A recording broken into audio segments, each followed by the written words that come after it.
Now what I'm going to do right now is I'm going to put like a texture antique kind of look on this, and then I'm going to write a letter something on it. Soldier Garage, I think.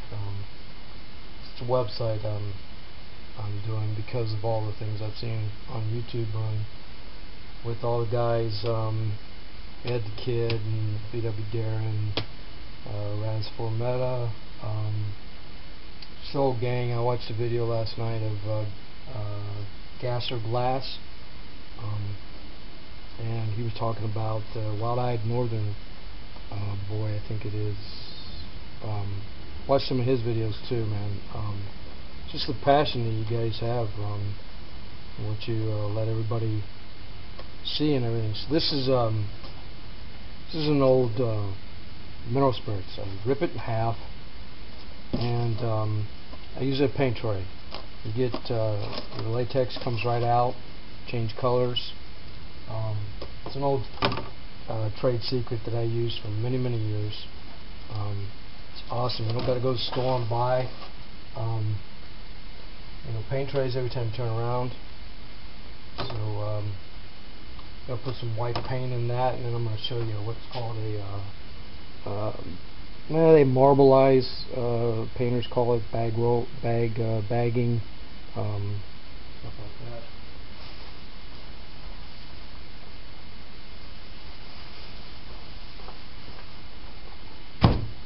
Some white paint here, and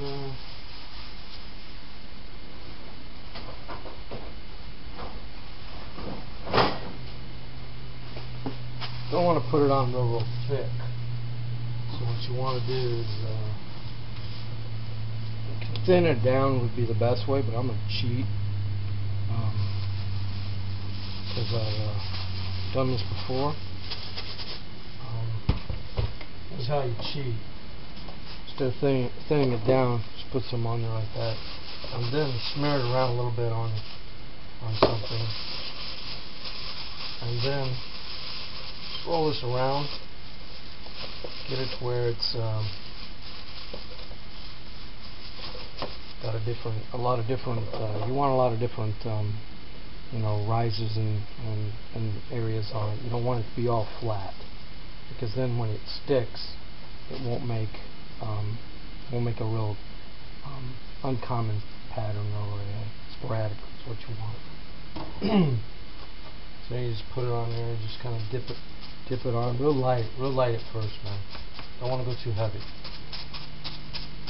And then as you build, you see what kind of pattern is forming, and then you can kind of roll it around, put a little bit more on the edge there. See, now I'm not using the wet part of it. I'm pulling it off. Okay, so I want it to kind of be loose. There's no set pattern, man. Do what you feel.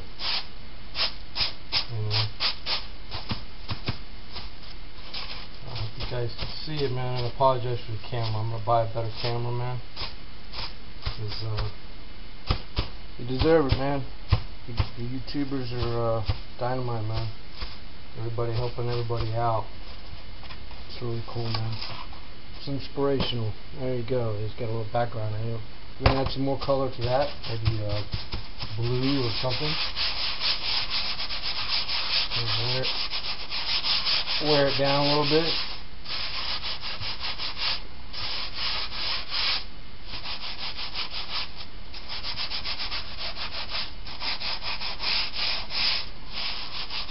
Don't want to overwork it. That's one thing that I noticed a lot of people do when they're starting off, man, is they overwork things. And I might have just done it a little bit, but that's okay. We have the technology to fix it. What's cool is you share these things, so it ain't about yeah, it's a trade secret, whatever, man. There ain't nothing new under the sun. So somebody's got the dedication. They're going to figure out how to do something. Whether we show it to them or not, help them out along the way, boost them. Maybe they'll find it, maybe they won't, you know. I know when I first started painting windows, no one in the country did what I did, and I had to learn everything on my own, trial and error, and that's the way it was. So it's kind of cool. There's not many sign painters that do windows with the splashing, but vinyl signs came around in the 90s and took my sign painting business that I had and just collapsed it practically.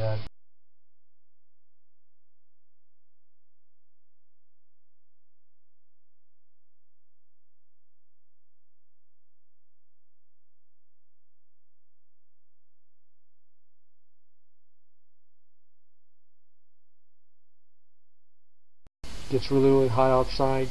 This slows down your drying time. Plus, it also creates like a gel almost effect when you're painting. Oh man, you need that, especially when you're first starting to learn. Play around with your consistency of the paint. Get you a little tray like this. Or if you want to use your magazines. I heard you said something about magazines. I don't like magazines. They're messy. And they move around when you're trying to do stuff, but they are flat and they do give you a nice surface to work out the bigger brushes. But practice with the smaller brushes first. The longer the bristle, the harder it is to use. Sign painters use everything they use. The quills that Sidel had, those were quills and daggers. You know, sign painters want a long one because they want it to come down and stroke. You want it to, put it down and you guide it and go straight down. So that's why you want a long bristle to give you that real nice straight, path. And they also use what's called a mold stick. It's a round dowel rod, and it's got a little rubber thing on the end of it. I don't use them. I've always used my pinky. But they put the dowel rod down, and then they hold their hand across it like that, and you can balance it, and you can steady your arm.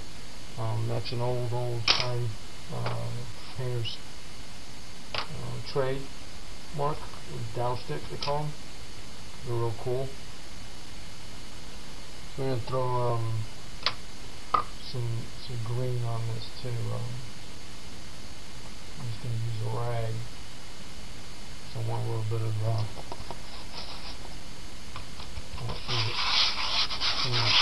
grain on it.